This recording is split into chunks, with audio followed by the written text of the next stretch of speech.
This episode is brought to you by Amazon. Sometimes the most painful part of getting sick is the getting better part. Waiting on hold for an appointment, sitting in crowded waiting rooms, standing in line at the pharmacy, that's painful.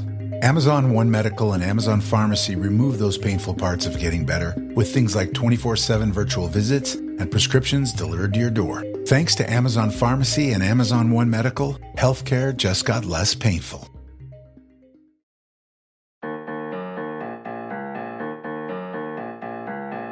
You're listening to the Reversing Climate Change podcast by the team at Nori, the carbon removal marketplace. This is a show about the innovators and entrepreneurs developing solutions to climate change. Hello and welcome to the Reversing Climate Change podcast. I'm Ross Kenyon. I'm the creative editor at Nori's carbon removal marketplace. Today I have with me journalist Tyler J. Kelley. Tyler, you have written for many publications, including the New York Times, the New Yorker, the Wall Street Journal, and many others. And you just published your first book, gigantic congratulations. It's called Holding Back the River, The Struggle Against Nature on America's Waterways. Thanks for being here, Tyler. Thank you so much for having me, Ross. It's a pleasure. It's great to have you. This is one of those books that, as we were talking before the show, it touches on so much that is in the zeitgeist right now. And you are so prescient for writing this book ahead of time, given how long the lead times are for books, because it's about climate, it's about racial justice, it's about infrastructure. How did you become a prophet? When did you learn that you have a gift? People might not remember, but around the 2016 election, a little more than exactly 4 years ago, we were talking about almost all of these same things. So that's when I started this project. And that's when, I sort of got the okay to go ahead on the book. But I'd been interested in rivers and waterways and infrastructure for a while before that. And I'm not sure, I think infrastructure rises and falls. It's sort of a boring word. People don't like to say it very often, so it rises and falls in the zeitgeist. But luckily, 2016 was a peak. And now 2020 is also a peak. I really got into it just by chance. I was on this boat trip with a friend of mine. We were going down the lower Ohio River, and our outboard motor broke, and we happened to get stranded at this old kind of concrete ledge, brick building, kind of overgrown place on the riverbank there, which we didn't really understand what it was, but we were stuck. In the middle of nowhere in Illinois. So I had to walk up these old stairs and find a guy who was polishing his motorcycle and say, "Hey, can you help us? We really don't know where we are or what we're doing." Turned out he was, an employee there. This was the lock and dam. The dam happened to be down. These lock and dams, they can raise and lower the dam.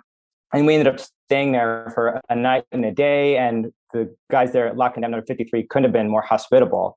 They showed us all this cool old steam-powered machinery that they used to raise and lower the dam. These beautiful old, brick buildings and frame houses. All of this stuff was built in the 20s and was still there at that time when I was there, which was 2014. And then later, as I learned more, from a journalist standpoint about what these dams were for and why they were important, I was so struck by the fact that these really old and decrepit facilities were actually the most heavily trafficked lock and dams in the United States. And so, simultaneously the most crumbling and the most important. And that, of course, that's incredibly compelling as a journalist to look into a place like that. So I went back there again and again and again for a New York Times story. And then for this book, I spent days and days and days hanging out with these guys. And they were kind enough to let me go out on their barges and watch them raise the dam, watch them get really frustrated and stressed out and upset trying to raise the dam and the dam not cooperating. So, it's just the way I put it is, it's an entire world. And I had no idea that it existed. And once I glimpsed it, I couldn't get it out of my head. I think that's going to be the experience of many people listening to, because our lives are no longer built around rivers like they may have once been. And you referenced Mark Twain a number of times. And how could you not? But not a lot of people go into Hannibal these days, or maybe they go to New Orleans or Baton Rouge. But like Vicksburg, for instance, I don't know anyone that has been or talked about Vicksburg before. A lot of these river towns that used to be a big deal are no longer. They're almost decaying in some way. Is that accurate, first of all? And then, I don't know, is riverboat traffic still actually important for the United States economy? Yeah, so there's a couple of pieces there. Riverboat traffic is extremely important for the United States economy. I'm sure if you were to look at tonnage, the amount of goods that flows on the river, far more travels on the river now than in Mark Twain's day. But the thing is, in terms of sort of like the popular imagination, it's so kind of efficient and mechanized now, as is all transportation, that the people aren't necessary. So you move, a couple of people on one tugboat maybe it has a crew of 7, if it's a big one, can push, 15 barges, 25 barges down the Mississippi River, the Ohio River. And I'd have to get the numbers, but I think, that amount of barges is more than 1,000 semi-trucks worth of material. So all kinds of vital commodities are moving down the river every single day, coal, whether we like it or not, grain, fuel, fertilizer, chemicals, metal, scrap, all these things, these sort of raw materials that our economy is based on are moving on the river all the time. But the thing about it is the barges don't ever need to stop, and they never do stop. So they just go straight from New Orleans or Baton Rouge up to St. Louis, St. Paul, even over to Oklahoma, up to Pittsburgh and beyond. But, because it's not this folksy gingerbread steamboat stopping at all the small towns, lowering this, ornate gangway and letting off, ladies with parasols or whatever, the sort of presence of these things in the popular imagination is pretty much gone to zero. But interestingly, Vicksburg, is still the headquarters of the Mississippi Valley Division of the U.S. Army Corps of Engineers, which is basically sort of the most kind of the top division within the Army Corps of Engineers, the way it's structured, aside from Washington, D.C., they're a federal agency. But, Vicksburg is sort of like Army Corps headquarters. It's aside from D.C., but it's sort of the next most important location and the only one on the real river. So, the top generals who are climbing up the ranks, would go to Vicksburg and then to D.C., and then they retire. So Vicksburg is still really important for the Corps of Engineers. And I bet they're one of the largest employers in Vicksburg, actually, to this day, because they have a massive presence there. And a lot of their activities are still based in Vicksburg because it's, a real central location in terms of managing the entire Mississippi, which is what, they propose to do. Vicksburg is still super important to them. The change in the perception of the river, if you go back, ladies in parasols, I think about riverboat gambling and these old steamships. I also think this is not super relevant, but I think of the Karma Chameleon music video where Boy George is in some weird antebellum South partying on a riverboat. I don't know that that's helpful for us here, but it struck me as the least congruent music video I think I've ever seen. But there's a glamour to it. And nowadays, I watched some YouTube video of some guys I think they read Huck Finn. They're like, what if we left from Minnesota and went all the way down, down to New Orleans? Many of the cities that they stopped in, they're like, this city, no one is here. It's sketchy. It doesn't feel that safe. A lot of these towns are no longer the healthful, glamorous places maybe they once were. Is that a correct perception? I guess I would say not. I mean, having spent a lot of time in these towns, a lot of the Midwest, I guess, no, put it this way. It's sort of the story of small town rural America. People are moving out. The jobs aren't there like they used to be. And that's the same if you're in a small town in New York State, West Virginia, Mississippi, Iowa, Illinois. It doesn't really make a difference. Small town America has gotten, a lot smaller. And if you can't drum up a tourist trade, which is what Hannibal's done off of Mark Twain, if you can't get tourists to come, you've got agriculture, you've got maybe an aluminum, factory, if you're lucky, grain elevator or something like that. And there's just not many places for people to work. And yet, the population that was originally drawn there by all this activity is to a certain extent still there. So I think, if you look at places that are losing population, places that are, impoverished in the United States, you'll find a lot of them along these rivers. So I wouldn't sort of characterize the places as particularly sketchy or like shells of their former selves, but I think they just, it's a story of rural America, small town America. That's sort of what I saw when I was there. That's good. Thanks for the correction or the update on that. That was only one side of it, I'm sure. So thank you. So we recently had Betsy Colbert on. We talked about her latest book, Under a White Sky, and it also has a section about the various ways in which we try to manage rivers, which I think we sort of take for granted. I think as a contemporary person, I take for granted that the natural world is fixed. It mostly operates the same. It doesn't change a lot. It's predictable. And rivers in their natural untamed state are not that, right? So how much work has been done to manage rivers? Is such a thing possible? What does a wild river look like compared to something like the Mississippi now? Yeah, I mean, I think it's first important to say that all of these rivers are still very much alive. I mean, you can feel it, you can see it every single day. They're up to something. They're changing.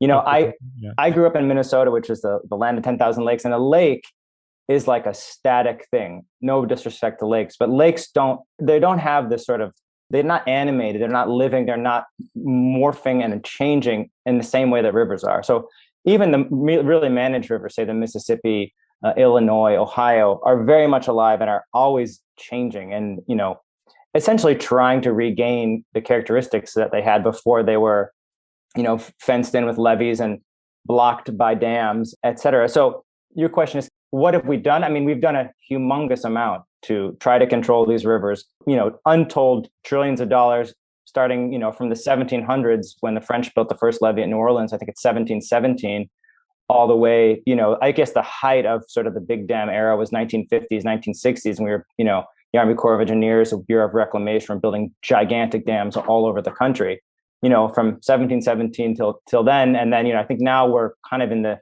decline. People talk more about taking dams down than building them. So we're probably not at peak dam right now. We're not at peak sort of like river control. But I mean, I think there are still many rivers that are vital, again, to the economy, also vital just to, and this is something I really didn't understand before I went down into the Mississippi Valley, but the very land that people inhabit would not be livable if not for these levees. There's, I think the 1927 flood, which blew out all the levees that had been in the Mississippi Valley up till that time, flooded 16 million acres, I think is the number. And so that's how many acres would sort of essentially belong to the Mississippi if we hadn't put these levees there. And that includes, many cities, mostly farmland, but a lot of small towns. I mean, a lot of industry, untold value, assets, wealth, property, however you want to quantify it, right? And so that is sort of, that exists as, part of our economy, as pieces of private property because of these flood control structures. And that fact, I think most people have no idea. And I was astonished to learn it when I went down there. No, I think it's functionally invisible to many people. And I love nerding out on this book because it's one of those things that once you see it, it's very hard to unsee. You're like, oh, wow, the amount of work that goes into making these spaces livable. And I'm very curious what it would look like if a river like the Mississippi were untamed and we're not, strung along the sides with levees and dams and all this attempts at control.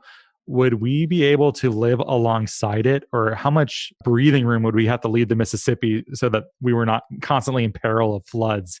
Is it some enormous swath of the country?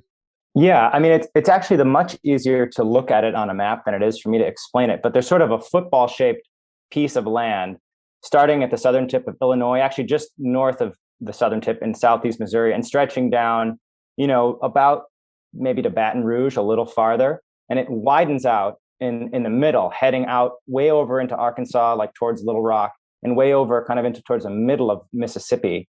And then it narrows back as it goes north. Most people don't know this geography, especially if you don't live that way in that area. But it's a massive swath of land, and that's all the historic floodplain of the river. And so I don't think you'd be able to reliably do anything in that area. Well, let's put it this way.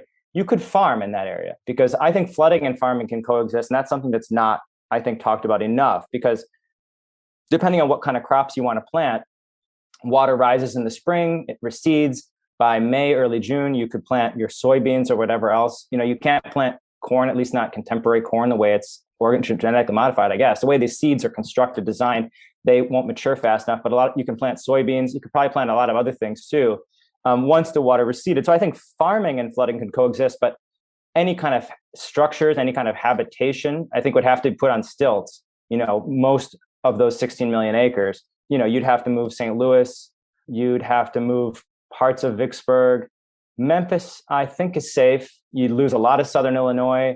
I don't think a lot of the cities on the Ohio are safe. Louisville, Cincinnati, I think, are at risk. If you were to take the levees down, keeping going down the river, a whole bunch of small towns in the Mississippi Valley, Greenville, Mississippi, Helena, Arkansas, on down to Baton Rouge, gone. New Orleans, gone. Baton Rouge is behind about a 3-story levee. It's the Big Pinter's the biggest levee you can see in the United States is in the vicinity of Baton Rouge, maybe a little bit up and downstream. So that entire area couldn't exist. Everything had to be on stilts, big stilts. Not to mention, I think for the Reversing Climate Change podcast, people might be happy if this stuff got washed away, but there's a really intense industrial corridor stretching from Baton Rouge to New Orleans, which has a huge percentage of the United States' chemical production, oil refining capacity. It's incredibly dense, giant flaming chimneys everywhere, huge pipelines and stacks and tanks. And, so all of that has to move. Or I mean, you could maybe, Biden and Congress can engine the economy so we don't need that stuff anymore. But I haven't seen that bill hit the floor of Congress yet. So can it be undone? I don't know. It's an interesting thought experiment, right? I think it's going to be addressed in the everything on 3-story stilts bill of 2023. How many trillion is that going to cost? Have you tallied that up? I don't know. We're throwing a trillion here, a trillion there. Let's throw a trillion at stilts. I like the idea of farming existing alongside flooding, because I can imagine people listening would say that, well, they've grown up with stories of the great flood of such and such, and there's many of these, and it's mostly farms and farmsteads getting washed away in many cases. And towns, though. I mean, people die in those floods, and a lot of these small towns get washed away too. Oh, sure. I don't mean to say there's no loss of life, but I think they're more rural in their orientation or small town life. But I also think of something like the Aswan Dam in Egypt. Like Egyptian fertility along the Nile was from silt coming from the Upper Nile, right? And coming down and washing into the Nile Delta. And that's no longer a thing. But that's why the fertility was so great, right? They can coexist. Yeah, they can. And I can't speak on Egypt. I've never reported there. And I have an anecdote in my book, a gentleman named Lester Gooden that I was really taken with. He owns a farm on a place called Thompson Bend, which is sort of a bulge out into the river, a bend in the river. And when the levee there got washed away, I think a generation or two ago, maybe in the 50s, they never rebuilt it. And what they did instead to prevent the Mississippi from scouring, which means, with the force of the river going straight across this bend, instead of going the long way around it, it was inclined to start to erode the land and create a new channel, a shortcut essentially across this bend. And they didn't want that to happen because it would have obliterated their farmland. So Lester and his neighbors planted trees along this bend. That was their solution. And so he said they planted cottonwoods because they grow fast, ash because they're strong, and pecan trees to make a little money.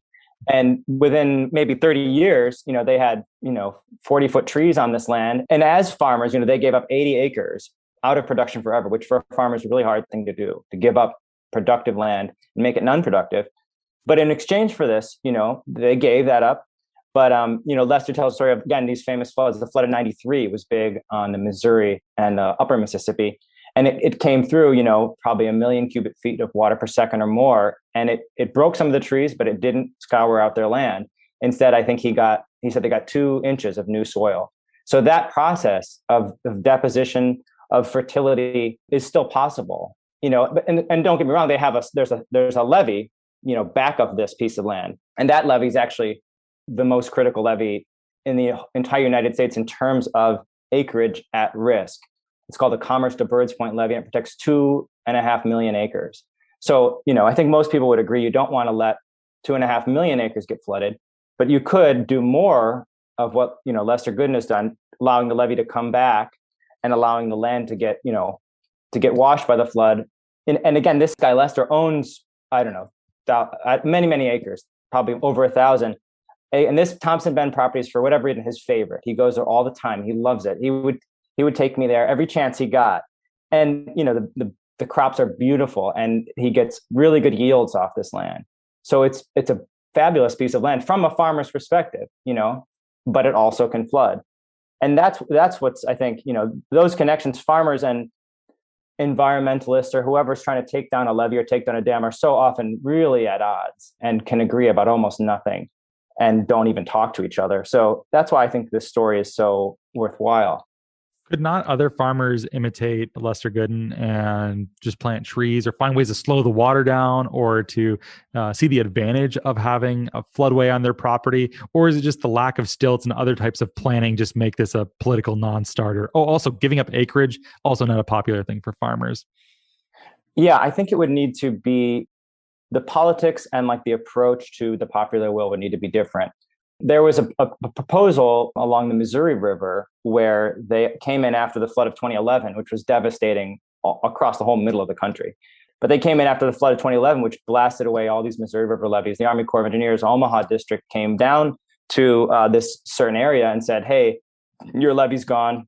what if we move your levee back? We'll pay for, I think, construction of the levee, but you've got to pay for the right of way. And there was a proposal put forward, a serious proposal, would set the levee back. And of course, moving the levees back gives you a much greater protection from flooding. And so you actually don't need to build the levees higher if you set them back to gain protection against a much larger flood. So you would have reduced the chance of these levees blowing out, which they've done, every 30 years since they were built, basically, if not more often. And they blew away again in 2019 because the farmers said no to this. But so the farmers said no. They said, we can't afford it. But I think it was also kind of the political antagonism between, these guys coming down from the big city trying to take our land. And, I'm not sure if they could have negotiated it better. Maybe if the federal government had been willing to pay more to compensate them more, if there'd been more, money behind it, political will behind it, if it could have succeeded, if there had been more of a conversation with the farmers in this particular levee district about how to get this done. But, they were, again, so they got washed away in 2011, rebuilt the levees, washed away again in 2019. Catastrophe after catastrophe. And, I really think a lot of the 2019 flooding could have been prevented if they'd done these setbacks and more setbacks. And so, maybe now is a better time. Maybe since the trauma of these repeat events is fresh, now is a better time to go down and ask people, what would we need? What would you need from us to be, this is the government saying, what would you need from us to be able to set this levee back? Yeah, you'd lose some land here where we put the new levee, and then, but you'd gain some land where the old levee was, I guess. And then you'd lose maybe some more land if we put trees along the bank. But how can we make this okay? And I don't think that's how the conversation starts usually. Who's responsible for starting these conversations and making this happen? Is this the Army Corps of Engineers or is it someone else? It's a good question. I mean, the Army Corps of Engineers has they can start certain conversations given the authorities they've been given by Congress. And that varies from river to river, even from sort of project to project, like, there's giant dams on the upper Missouri River. So if you're, talking about one of those dams, the Corps would have authority to do X, Y, and Z in relationship to those dams, but not, something else. And so, but no, to answer your question truly, I think it would be much better coming from Congress. I think if Congress, which is, really who calls the shots for what the Corps does and doesn't do, if Congress were to say, like, this is a priority, we'd like to reduce the risk here of this happening again. Why don't you give me some good solutions? Why don't you give me some creative ideas about how to solve this problem? I think the Corps is really good at solving problems, but they need to be asked by someone.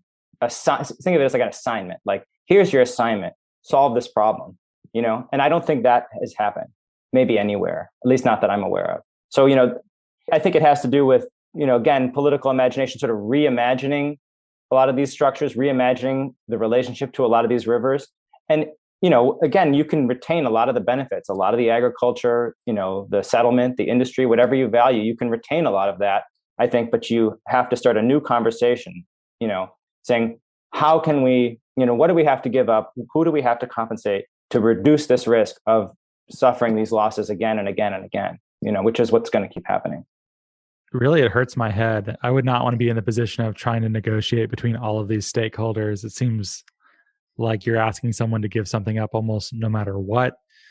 What is one even supposed to expect? What ideally, okay, assuming you're just an authoritarian state and you can do whatever you want and come what may, what would be the best way to interact with this river? No holds barred. I mean, you would retreat from it in you'd pick a width, from the bank of the river, this way so many feet, that way so many feet, and you'd just pull everything back except for trees and plants and whatever. No structures, no levees. You just have to give it more space. Is it the full football or less than that? I don't know. That's a good question. So going back to the Missouri River, which is the one I have the real facts on because they did propose the change. And this is interesting. The original plan for managing the Missouri River put forward in 1944 called for, I think, a 3,000 foot wide floodway in a certain section, and then a 5,000 foot wide floodway as it gets, lower down towards St. Louis. Of course, there's more water on the river, so you widen the floodway. So that's the space between levees, right? But because land creation and cultivation and agriculture was sort of a corollary justification of this project, again, this is an authorization, a bill from Congress, Flood Control Act, that authorized this project.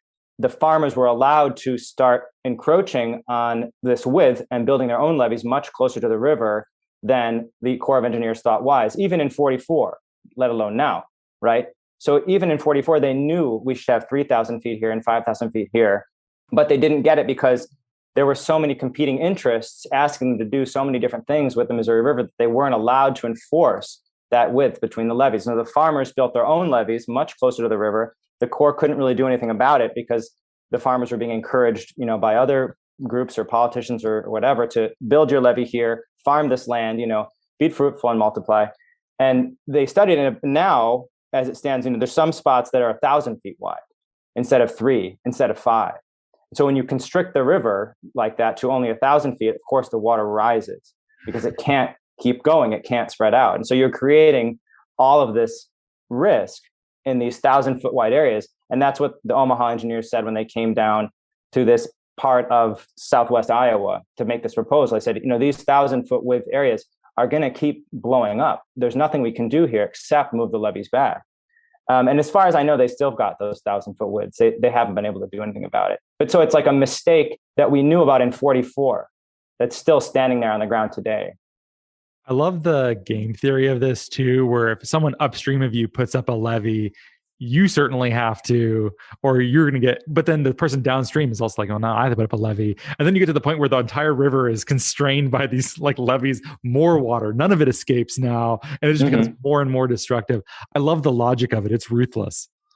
Well, and you make a good point. There's the Mississippi River really exists in two very distinct parts: the lower Mississippi, which is after the Ohio comes in, and the upper Mississippi. And because of the devastating flood of 27, which I think cost a third of the GDP of the country at that time. Wow. Which is a huge amount of money, tremendous destruction, death, everything, the worst. Because of that flood, all the parochial districts who had been doing that game of, elevate my levee, stand up here with a rifle, don't let the guy from Arkansas come over. They'd been doing that until 27, but then they just got wiped away. I mean, they were gone. They were so tired and wet after this. They didn't have money to do a thing. So they were willing at that point to let the federal government, in the guise of the Army Corps of Engineers and this entity called the Mississippi River Commission, come in and say, okay, guys, we have a plan for this whole thing, the whole lower Mississippi, from southern Illinois to the Gulf. We're going to build one system, no more kind of piecemeal levee wars. We're going to build one system, and we're going to manage every drop of water, from southern Illinois to the Gulf, and we're going to know where it's going to go. We're going to know when it's going to get there. And then when it gets too high, we're going to let it out of the river in a controlled way. And so they designed, I think it was 5 floodways were intended and 4 were built. And so then floodways, again, is this, most hydrologists I talked to say, this is the right idea. You have to do this. We actually need more of this. These floodways are a controlled way to let water out of the river. So there's one in southeast Missouri. There's one that lets water out of the Mississippi into Lake Pontchartrain called the Bonnie Carey Spillway.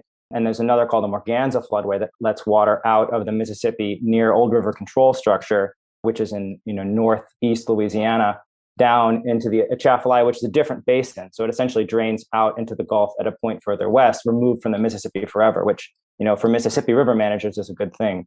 On the upper Mississippi, their worst event was 93. But for whatever reason, after 93, they weren't able to come together, or maybe there was never really the proper sort of proposal put forward, or maybe the devastation and misery wasn't great enough. I don't know. Sociologists had to figure that out. But they never got a comprehensive plan, and they still don't have a comprehensive plan. So they still have these piecemeal levee wars in the upper Mississippi. And so this gets covered in the media regularly. There's one levee district called the Snai Island. It's in Illinois, and they have a great levee. And then the other district across the river, I forget what they're called, in Missouri, they got a little lowly levee, and they get flooded. And the Snai Island people are protected. And it's really unfair, right?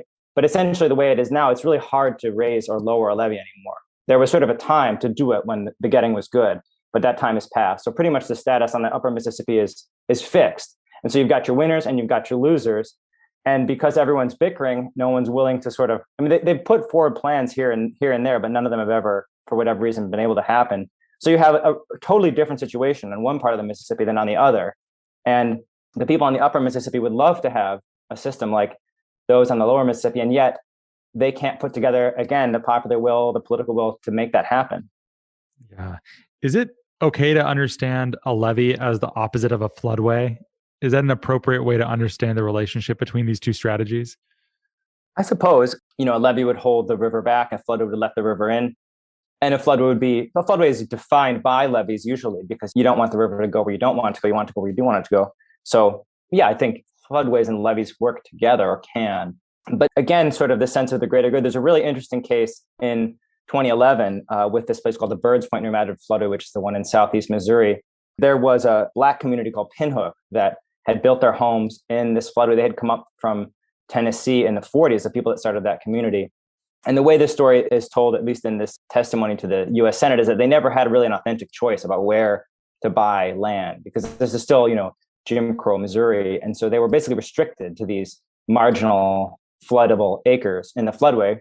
And, they bought it. They were happy to own the land. So they bought it. They built a prosperous little town on it. People owned their own land. They had lovely homes and, farmland within sight of their homes. And, for decades and decades and decades, the floodway was never operated. So nobody really ever thought, white or Black, farmers, whoever, nobody thought that this floodway was ever going to be operated again. It had been operated in 1937. And people thought so much has changed since then. It hasn't happened since. Nobody thought it was going to happen. But in April 2011, the river started rising and rising and rising, and it kept rising. And I'm not sure how exactly the communication strategy from the Corps of Engineers went out to the public, but the way the residents of Pinhook tell me the story is they found out on Facebook that this was going to happen and had very little warning. They rushed to their houses. Water was already rising because it backs into the floodway through an opening at the bottom. It's hard to explain if you don't have like a picture of this, but water was already, close to going over the roads because they had some low-lying pieces. Pinhook was sort of almost on an island. So it was really stressful and traumatic experience for the Pinhook residents to, load up semi-trucks and U-Hauls and, elderly people, disabled people, people's entire lifetimes of possessions. Of course, they didn't get everything, and rushing to carry it out of the floodway. Then the National Guard set up checkpoints and they couldn't get back in. And that was that. And then the night of May 2nd, 2011, the Army Corps blew the levee according to the plan, actually a little bit after they were supposed to, because there was this lightning. And then the water came in, 400,000 cubic feet of water. I think Niagara Falls is 100,000 going full force. So it'd be 4 Niagara Falls' worth of water, just destroying these homes, destroying everything in the floodway, really. The flood is 130,000 acres, just wiped clean, pretty much. And so to this day, I think the people of Pinhook feel really upset about how they were treated. They feel like they were treated differently because they were Black, and the power structure within the county, state, Corps was white. They don't feel like they were communicated with. They don't feel like they were communicated with sort of respectfully.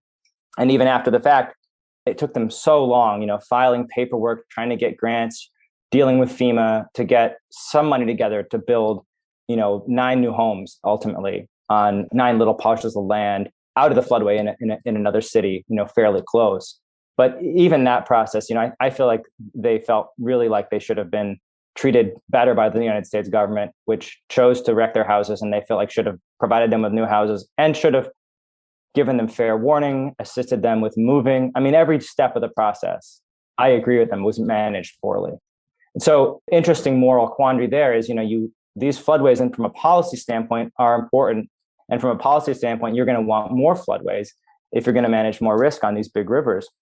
But the question is, how do you deal with people who live there, who have lived there for generations, who own this land? How do you deal with them equitably and fairly? How can you get them to sort of buy into this, to get them on board for this? And it's a tough question. No, it sounds extremely difficult. And then not only on the policy side are those problems in existence, but I imagine on the private side, many of these homes surely must be very difficult to find insurance for. And insurance companies must be trying to tell them, like, we can't offer you a policy anymore because there's a decent chance your home's going to be washed away and we're going to be out for it. Is that happening right now or not yet? There's ongoing kind of debates about what insurance companies should do or can do or are doing.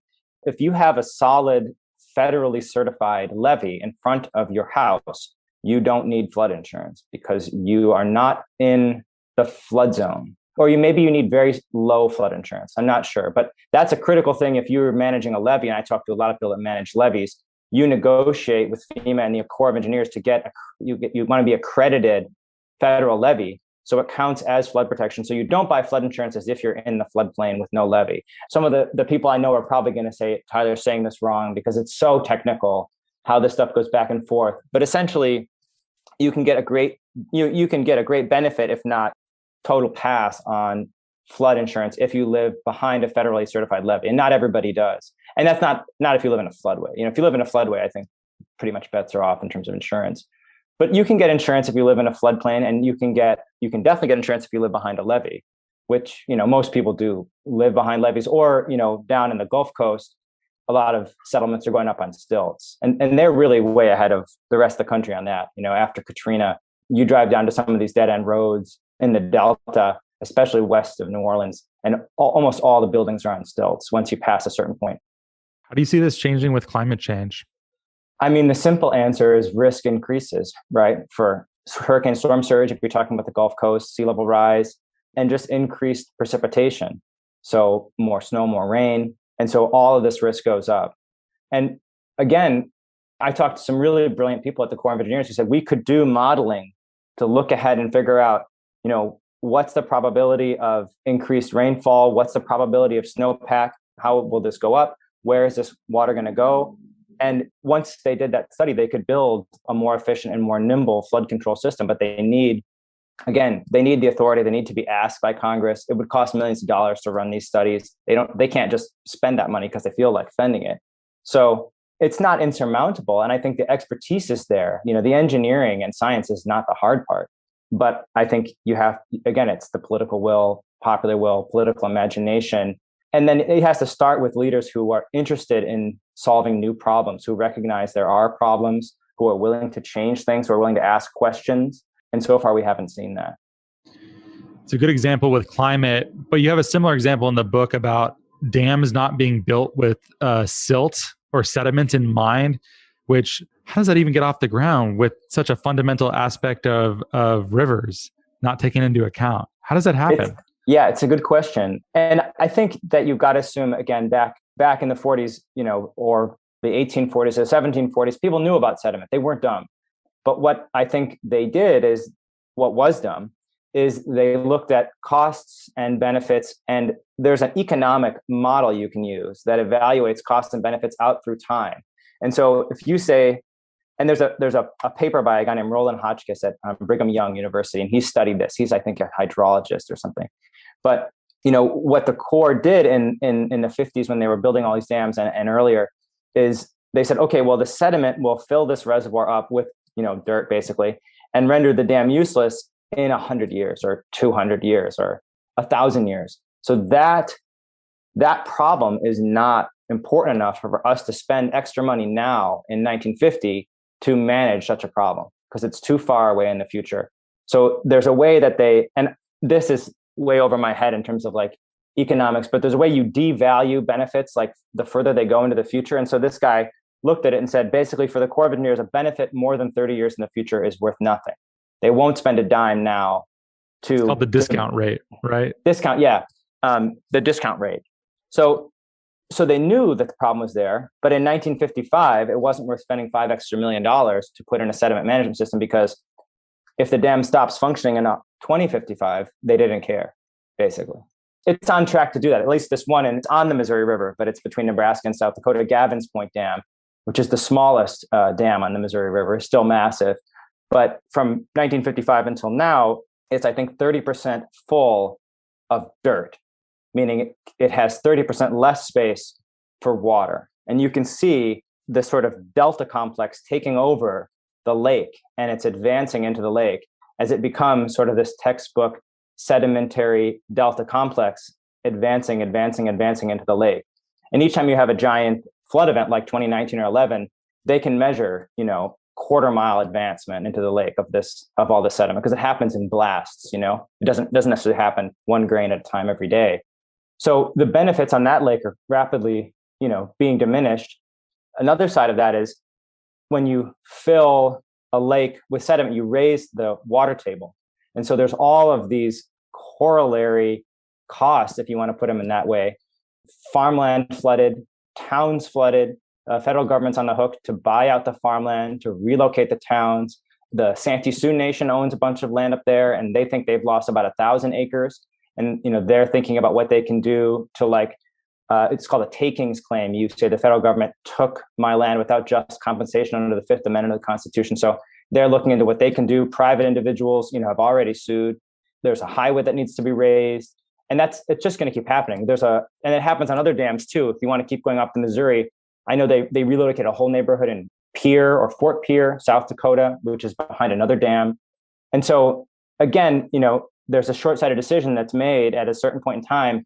And then the consequences just build and build and build and seem to go on forever. I mean, and will only get worse, right? I think also you talk about the Missouri is some indigenous word for big muddy or something like that. And various Western rivers do have a lot of sediment in them historically, no matter what humans were doing or not doing.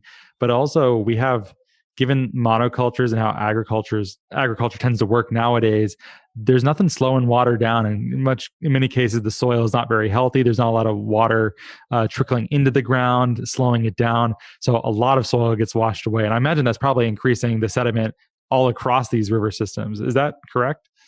I mean, sediment loads are way down from historic levels, mostly because of dams. If you look at the combined Mississippi Atchafalaya system, the dams on the Arkansas and the dams on the Missouri, I think have cut the sediment down by 60% from 100 years ago levels, because so much of the sediment into the Mississippi is brought from those dry western areas. If you can picture, most people don't know that the Missouri and the Arkansas go out to the Great Plains, to the edges of the Rocky Mountains. So picture all that dry, arid land and water bringing all that dust and sediment into the Mississippi Atchafalaya system. You're right that farming practices are much more efficient now. And so they can speed the water off the land, and the land doesn't hold water or store water anywhere near the way it used to. And there is a caveat, I guess, to that.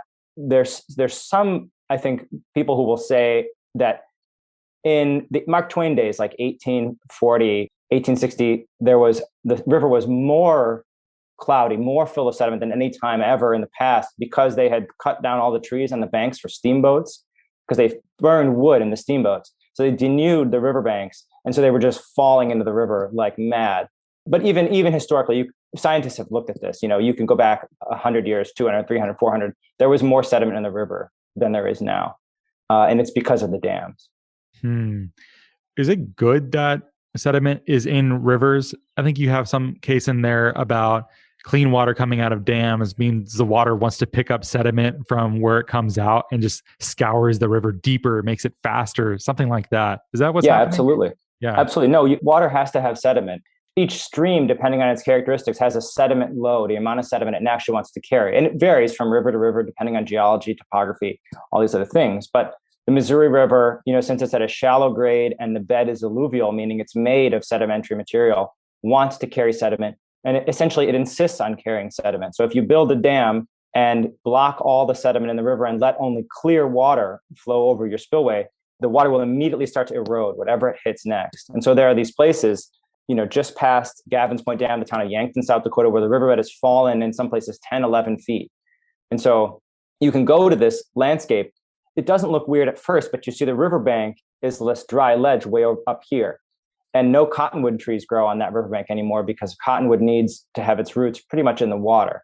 And the bank is too high up for a cottonwood to get its roots in the water. And instead, these invasive red cedar trees are growing, which are dry upland trees. So the whole ecology of the riverbank has changed. The whole ecology of the river has changed. It's pretty. You've got your sandbars and your river down here, but that's way below the level of the historic riverbanks, which are up practically above your head if you're down on this river, which I have been.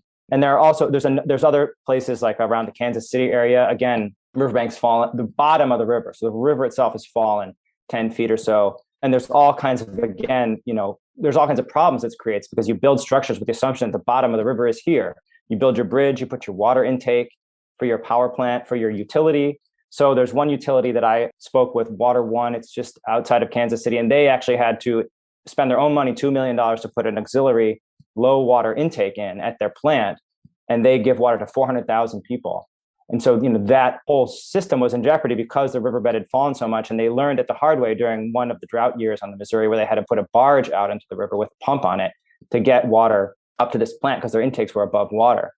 So there's all kinds of, again, money that's getting spent, people that are having to do creative things or, desperate things to compensate, right, for this. So sediment in water is good. And a brilliant guy named Paul Boyd, a sediment engineer at the Corps of Engineers, made a point to me that the Clean Water Act, I think, was 73. the Clean Water Act essentially declared sediment a pollutant. He basically implied that that's a misunderstanding of what rivers are really like. Because in the 70s, all the water coming over the spillways of these dams was clear, unnaturally so. And so clear water was declared pollutant free. And, there's even a language in the Clean Water Act. I forget, some parts per million per milligram or something of sediment. And beyond that number, it's considered pollution. And that standard is basically clear water, which is not natural on any of these rivers. It's natural some places, but not here, not on the Mississippi or the Missouri or any of these Western rivers. And so, again, there's this fundamental flaw in the way we think about the river that was an assumption that was made, a mistake that was made decades ago, that's hindering efforts now to be smart, to be prepared, to manage things better. And that's great. That's one of those things about policy that scares me, is that there will be something that will be put into law like that. We will recognize it's a mistake and it will still not be fixed. And expectations have been built around the fact that sediment is considered a pollutant according to the Clean Water Act. And because expectations have been built around that, there are stakeholders who depend upon its continuity. And you're like, this is not right, but it's going to continue. What do we do now? It kind of hurts me to think about that too much. No, I don't have the answer. And I'm sure you're right. Like, I'm sure if you were to repeal that portion of the act, some other entities would be upset. They would lose. They would suffer. And you'd have to sort of balance that if you were a policymaker, which thank goodness I'm not. Thank goodness I'm not either. It's more than my heart can stand. Well, what do you think of something like the Delta Works on I assume it's the Rotter, because it's Rotterdam, right? So the river. It's the Rhine and the Meuse rivers are the major rivers of Holland. Why not Rhindam? I guess because Amsterdam is Amsterdam. It's the river Amstel. I don't know. I'd never proposed to decipher the Dutch language. I don't understand how they combine all those words together, but interview over. That's what I had you here for Dutch philology. I'll butcher the pronunciation, but I think it's the Rijkswaterstaat.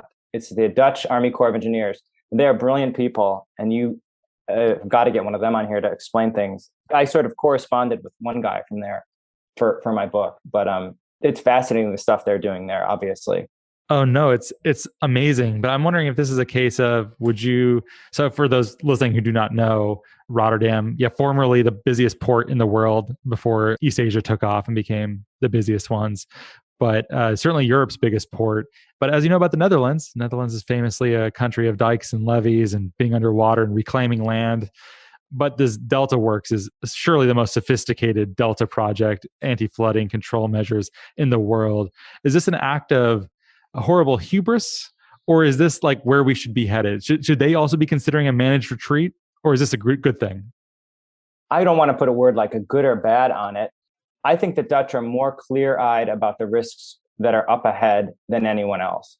So they've decided what their priorities are, what land they want to protect, what land they're willing to give back, and they're doing what's necessary to hold that line. And I think they have better chance of success than anyone else. They've looked at, flood risk and storm surge risk out to 2200, 180 years in the future. That's how they're thinking about it. They're like, what do we need to do to be protected for the next 200 years? So again, they've built some massive, fantastic, humongous structures, but they've also done, some retreating.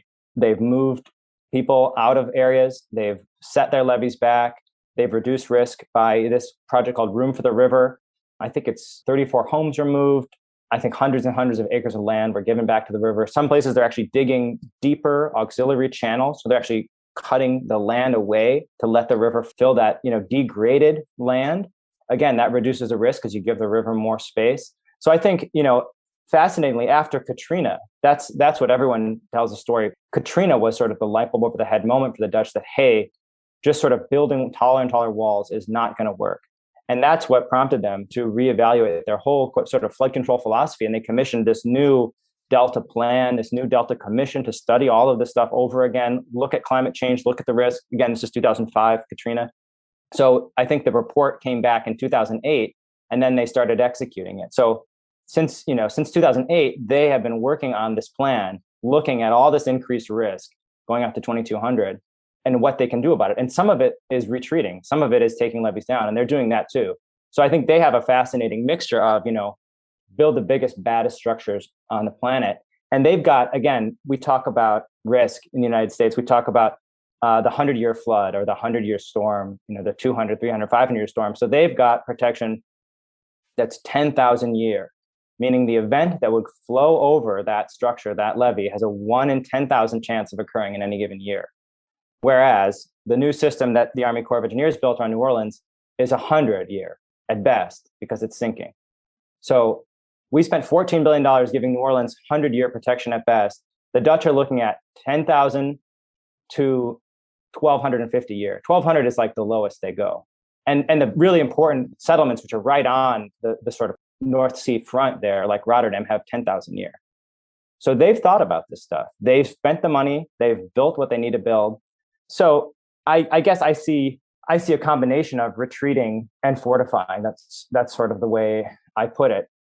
For the United States as a sort of a key to continuing our way of life in this wetter world, and the Dutch are doing it, and we're not really doing it. And there's so many stories in your book about infrastructure that could be well funded and improved, and is in fact probably important to fund and should have been funded maybe decades ago. All the stories about the various locks that control traffic on the river. You're like, why can't this get the money that it needs? It seems like a major fragile bottleneck that could break at any time and cause a lot of hardship. And then there are things like this too, where the discount rate is so extreme that we're not able to project far enough in the future. And it just seems that it's half measures constantly and fixing with duct tape. What is it about our politics versus the Dutch that is preventing us from doing that? I mean, I shouldn't speak too much about the Dutch politics because I don't really know. But just sort of the cursory glance I gave at it at the end of the book, I think they have a much more centralized government and a much longer tradition of sort of communal, give and take decision making that we don't have. But I think I pointed this anecdote at the end of the book, a place called Lafourche Parish, South Lafourche Parish. It's way down on the coast in Louisiana, west of New Orleans.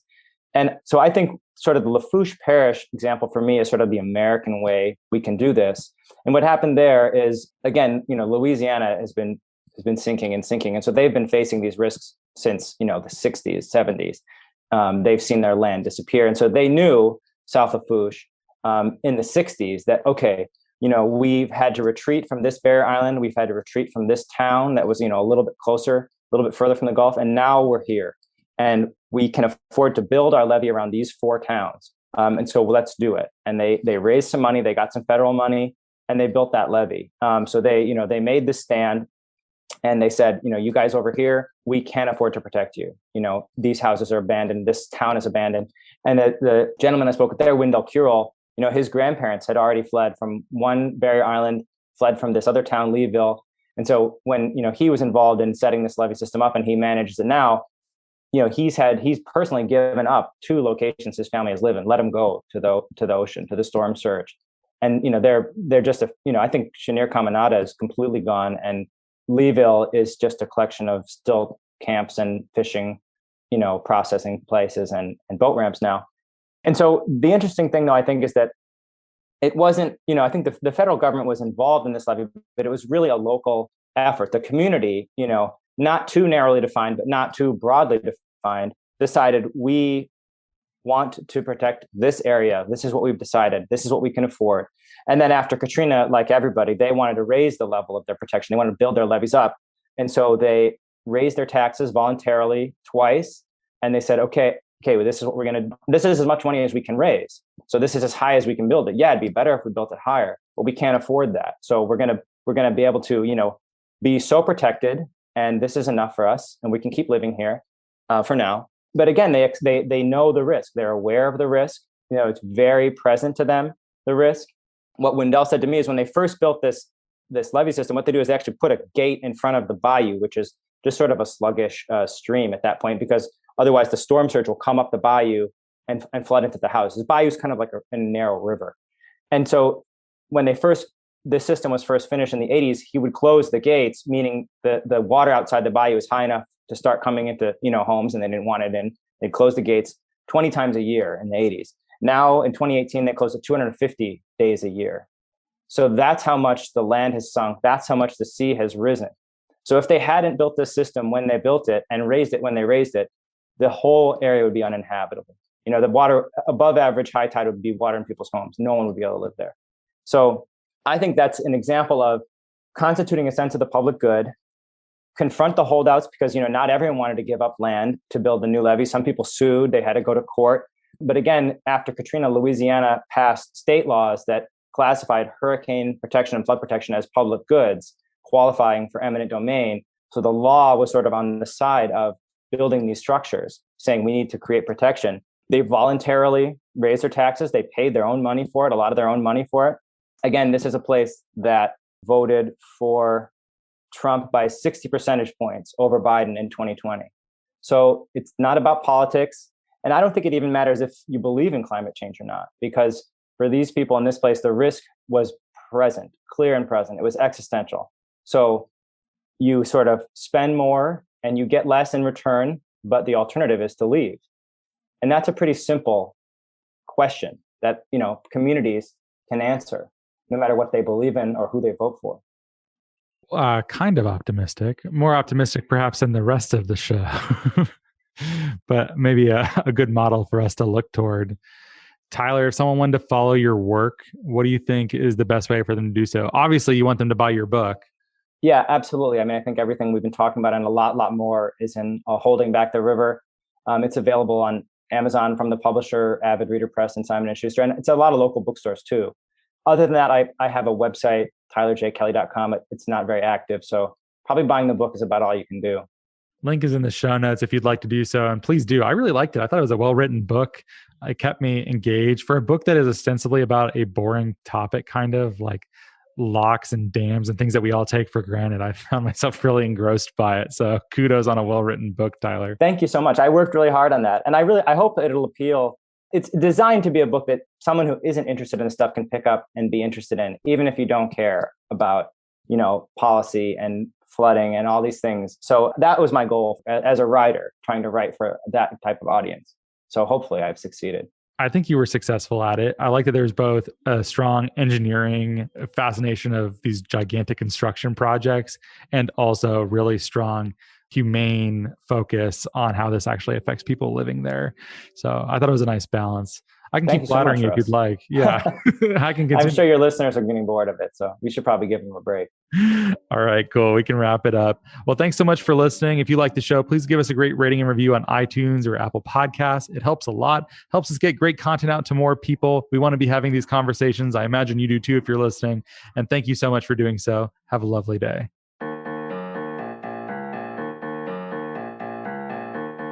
Well, thank you so much for listening. If you like the show, please rate and review it in Apple Podcasts and or Stitcher. It really helps us a lot to get this content to a wider audience. If you think what we're doing is useful, interesting, fun, hopefully all three, we'd certainly appreciate your rating and review. You can keep up with Nori at nori.com, where there is a newsletter. That's nori.com/subscribe. There's podcasts. There's a whole bunch else. Or you can send us an email at podcast@nori.com. We are also now on Patreon at patreon.com/NoriPodcasts if you'd like more content, engagement, and community. And thank you so much for your support.